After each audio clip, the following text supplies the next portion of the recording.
Hi, I'm Michelle Felipe, 42 years old. Dati, I used to weigh 82 kilos. Grabe, sobrang bigat ko noon na sluggish, napakahirap kong umalis sa bahay kasi feel ko, makita ako ng mga tao, tsaka hindi ako talaga nagpipicture sa Facebook ko dahil nahiya ako kasi ang taba ko. Tapos, lagi ako nagsisearch sa internet ng mga bagong slimming pills, kasi I already tried Bangkok pills.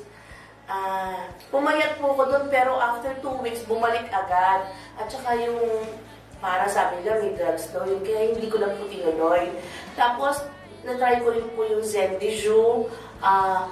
Maraming Chinese products sa Binondo na tinatry ko, tapos kiniklaim nila na yun ang original. Napakarami ko na po na-try.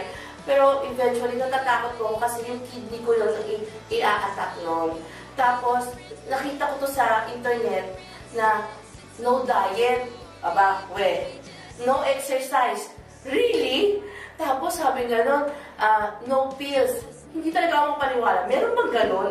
Tapos hindi siya pills. Parang wala pa ako na-try nun. So, nilike ko siya. Tapos sabi ko, pupunta ako. Ito-try ko to. Tapos nalaman ko yung amount. Sabi ko, naku, worth kaya to. Sana nga mag-effect na sa akin. Kasi gustong-gusto ko na po talagang pumayat. Tapos, October 19, nag-start ako. After only 19 days, I already lost 4 kilos. Talagang tuwan-tuwa po kasi ika-5th day ko pa lang po, gumalaw na po yung timbakan, 3 pounds. Nagtatalo na po ako sa tuwa, akala lang ano nangyari sa akin. Kasi natuwa po talaga ako na totoo pala to, na meron pala ganitong produkto. Kaya gumaan na rin yung feeling ko, nawala na rin po yung headache ko. At saka isa pong natutuwa ako, dati pumihingal factor ako pag umakit ako sa overpass, sa train. Inis na inis ako kasi ando doon yung mga kasama ko sa taas. Nandito pa ako sa baba. Sabi, teka lang, hinihingal ako.